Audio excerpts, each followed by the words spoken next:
Hoje nós vamos falar de blocos econômicos. Os blocos econômicos compreendem a formação de mercados regionais entre países a fim de dinamizar e integrar a economia de seus membros através da livre circulação de mercadorias ou da redução dos impostos cobrados em importações. Então, o bloco econômico seria a junção de dois ou mais países e esses países teriam interesses em comum. Vamos lembrar aí da história dos três mosqueteiros, né? Um por todos, todos por um. Então, vai depender do tipo de bloco para que o interesse ocorra. Ele pode ocorrer, por exemplo, uma livre circulação de mercadorias, que é quando a mercadoria circula livremente entre os países do bloco, ou pode haver simplesmente uma redução dos impostos cobrados em importações dentro dos países envolvidos no mesmo bloco. A criação e a difusão dos blocos econômicos no mundo aconteceu após o término da Guerra Fria. Então, a Guerra Fria, ela começa em 1945 aproximadamente, né, e termina em 1989. Então, o texto fala que a criação e a difusão ocorre depois da Guerra Fria, mas na prática ela começa a ocorrer antes, assim que termina a Segunda Guerra Mundial. Lembrando que a Segunda Guerra Mundial ocorreu entre 1939 e 1945. Então, o primeiro acordo internacional entre países a se constituir no mundo foi o Benelux. A gente lembra bem dessa sigla, ela é muito importante. Foi o Benelux que deu origem ao que hoje é a União Europeia. Então, BE de Bélgica, NE de Nederlândia, que é Holanda em inglês, e Lux de Luxemburgo. Não esqueçam essa sigla, que seria a semente para a formação posterior do que hoje é a União Europeia. O Benelux consistia na união comercial com a redução de tarifas aduaneiras entre a Bélgica, Holanda e Luxemburgo. Existem diferentes tipos de bloco econômico. Vocês viram isso aí, né? Porque fizeram uma atividade para mim na semana passada. Então, quais são os tipos de bloco existentes hoje? Zona de preferência tarifária, zona de livre comércio, união aduaneira, mercado comum e união econômica e monetária. Beleza? Então, na zona de preferência tarifária, o que ocorre com as mercadorias? Algumas mercadorias vão ter tarifas preferenciais, ou seja, elas teriam uma diminuição no imposto, um valor menor. Na zona de livre comércio, as mercadorias circulariam livremente entre os países do mesmo bloco. Na união aduaneira, aconteceria a mesma coisa. Aliás, gente, um exemplo de bloco econômico de união aduaneira é o Mercosul, que tem o Brasil como país membro do bloco. No mercado comum também, a mercadoria circula livremente e na união econômica e monetária, a mesma coisa. Beleza? Tarifa externa. Cada país possui uma tarifa diferente para o comércio com países de fora do bloco. Isso aí na zona de preferência tarifária.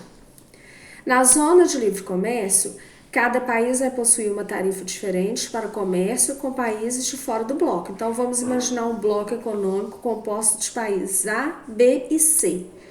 Cada um desses países, o A, o B e o C, teria uma tarifa diferente para comercializar com países de fora do bloco. A união aduaneira, que é o Mercosul, como que funciona a tarifa externa? Ela é chamada de TEC, Tarifa Externa Comum. Então, o que acontece? Todos os países membros do Mercosul vão cobrar o mesmo imposto para países de fora do bloco.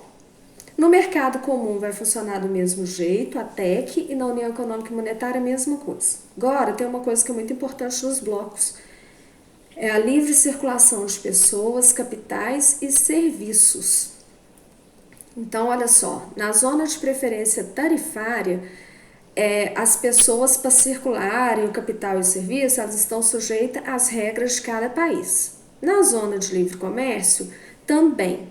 Já no mercado comum, as pessoas circulam livremente. E na União Econômica e Monetária, idem, também vão circular livremente. Moeda, como que fica o dinheiro? Cada país vai manter a sua moeda.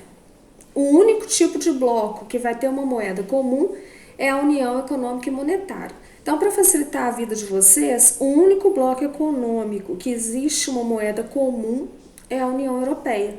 O nome da moeda é euro. Agora nós vamos aos exemplos de tipos de bloco.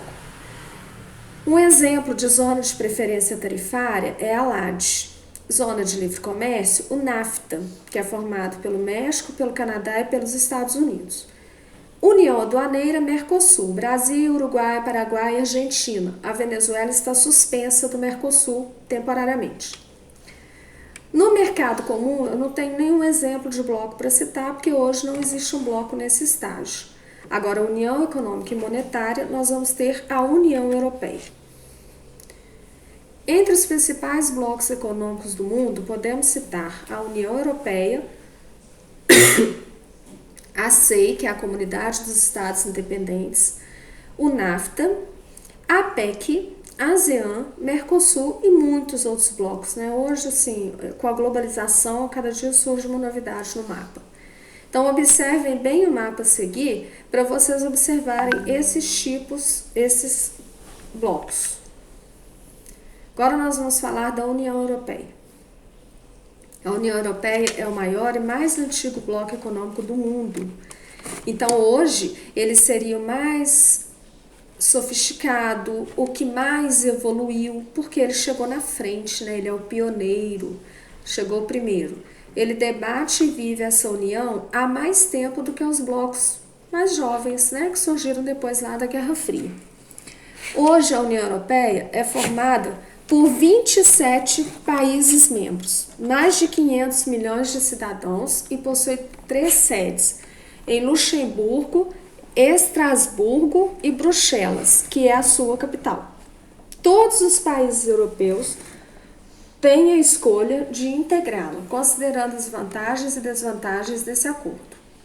Um dos pontos mais importantes da União Europeia é que os países eles têm uma autonomia garantida. Então, eles não perdem soberania quando decidem integrar a União Europeia. Eles são independentes em aceitar ou não tratados, acordos e legislações. O que está realmente em jogo é a escolha de, na prática, delegar a discussão de assuntos de amplo interesse comum democraticamente, a nível continental, como política monetária, saúde, meio ambiente, segurança internacional, entre outros. A União Europeia tem uma moeda única. O nome dessa moeda é euro. Ele foi criado, no Tratado de Maastricht como uma moeda para trocas de câmbio entre os países membros da União Europeia. Ela foi colocada em circulação e instituída como moeda nacional distribuída para uso da população no ano de 2002. Atualmente, o euro é uma das principais moedas mundiais do globo e é utilizada por 19 países da União Europeia. Nem todos os países adotaram essa moeda, A Grã-Bretanha, a Dinamarca mantiveram as moedas originais. O respaldo da unificação da moeda para a economia europeia é tornar o mercado único mais eficiente. Isso facilitaria o comércio entre os países da União Europeia. Eu quero ressaltar para vocês, gente, que o Reino Unido saiu da União Europeia agora, viu? No ano de 2020. Então tem um mapa aí até bem atualizado, muito legal. Ele mostra a ampliação da União Europeia, que começa em 1957, com 6 países membros. Lembrando que o primeiro embriãozinho da União Europeia foi o Benelux. E atualmente ele tem 27 países membros. Se vocês observarem bem nesse mapa, o Reino Unido já aparece como membro em processo de saída do bloco. Ele já saiu do bloco, inclusive. Mercosul. O Mercosul é chamado de Mercado Comum do Sul. É um processo de integração regional conformado inicialmente por Argentina, Paraguai, Brasil e Uruguai. E recentemente incorporou a Venezuela e a Bolívia está em processo de adesão, mas também não entrou ainda. Os idiomas oficiais do Mercosul são o espanhol e o português. A Venezuela aderiu ao bloco no ano de 2012, mas ela foi suspensa Então, desde dezembro de 2016, ela está suspensa do bloco. Não é que ela não faça parte, mas ela não pode apitar em nada, dar palpite nenhum, falar nada a respeito. Por quê? Ela descumpriu o protocolo de adesão e desde agosto de 2017 violou a cláusula democrática do bloco. A Venezuela está passando por uma crise social e política. Todos os demais países sul-americanos estão vinculados ao Mercosul como estados associados. A Bolívia, por sua vez, tem o status de estado associado em processo de adesão. Pode ser aceita ou não. Características principais do Mercosul. O mercado comum é um dos estágios mais avançados do processo de integração econômica em um bloco econômico. Por uma série de questões políticas, econômicas e de divergência entre as nações participantes do bloco, o Mercosul ainda não alcançou esse estágio e a sua estrutura é mais característica de uma união aduaneira. Então, vamos lembrar que a união aduaneira ela tem a tarifa externa comum. A estrutura política do Mercosul não possui um órgão supranacional. Adotou-se a presidência rotativa em que, em ordem alfabética, os países membros assumem a chefia do bloco durante um período de 6 meses. Então, ordem alfabética, viu, gente? Então, vamos lá. Brasil, Uruguai, Paraguai e Argentina. Quem que começa? Argentina, depois Brasil, né? E aí, sucessivamente. A cada 6 meses troca essa presidência. Nós temos aí o mapa do Mercosul, muito bem legendado, mas infelizmente não consigo mostrar para vocês no vídeo como que funciona. Então, a Venezuela é o país suspenso do bloco, lembrando que foi suspenso em 2017 por descumprir das cláusulas do bloco. O Brasil, o Uruguai, a Argentina e o Paraguai são países membros plenos, eles fundaram o Mercosul. E, membro associado, nós vamos ter os demais países que fazem fronteira com o Brasil, exceto o Equador e o Chile, que não fazem fronteira com o Brasil. Não se esqueçam disso. Também coloquei para vocês observarem a bandeira do Mercosul, né? A título de curiosidade, claro. IRSA, Iniciativa para a Integração da Infraestrutura Regional Sul-Americana, ou também conhecida pela sua sigla. Engloba 12 países independentes sul-americanos no canal, onde busca solução para o desenvolvimento territorial equitativo e sustentável. Então, o que ele está preocupado aí? Está preocupado com o desenvolvimento territorial dos países envolvidos no bloco, mas de uma forma sustentável. O que é prática sustentável? Eu tenho que consumir sabendo que as gerações futuras têm esse direito também. Então, seria questão ambiental, né? Mais para o lado ambiental. Sua origem remonta à reunião de presidentes da América do Sul, ocorrida em agosto do ano de 2000, lá em Brasília, quando os chefes de Estado concordam em realizar ações conjuntas com o objetivo de impulsionar o processo de integração política, social e econômica sul-americana por meio da modernização de suas respectivas infraestruturas, além de um encorajamento de iniciativas para incrementar a integração entre esses países. Qual que é a ideia? Buscar o progresso de áreas isoladas ou menos desenvolvidas economicamente. Ações básicas. Desenho de uma visão mais integral de todas as infraestruturas, enquadramento de todos os projetos dentro de um plano estratégico por meio de identificação de eixos de integração e desenvolvimento. Cada eixo vai ter um objetivo. Modernização e atualização dos sistemas regulatórios e institucionais de cada país que possuam relação com o tema da infraestrutura. Unificação de políticas, planos e marcos regulatórios institucionais dos integrantes. Desenvolvimento de novos mecanismos para programação, execução e gestão de projetos. Estruturação de esquemas financeiros adaptados a situações específicas de risco de cada projeto. Nós temos aí um mapa do IRSA no ano de 2018. Então, vocês vão observar que esse mapa está dividido por eixos. E esses eixos têm objetivos comuns. NAFTA, Acordo de Livre Comércio da América do Norte, em inglês, né? É um acordo econômico e comercial, também chamado de bloco econômico. O NAFTA é formado pelos Estados Unidos, pelo Canadá e pelo México. Então, fica fácil de saber quem domina o NAFTA, né, gente? Basta olhar os 3 países membros que a gente vai ter uma resposta rápida. Criado efetivamente em 1º de janeiro de 1994, ele tem como objetivo o fortalecimento das relações comerciais entre os países membros. A estratégia estadunidense visa enfrentar a concorrência dos mercados europeu e especialmente asiático, que tem tido vigorosa evolução nos últimos anos. Além dos países da América do Norte, o Chile participa do acordo como membro associado. Então, vamos pensar lá no Mercosul, que também tem membros associados. Este status garante ao país sul-americano vantagens como redução de impostos para a comercialização de mercadorias com os demais membros do NAFTA.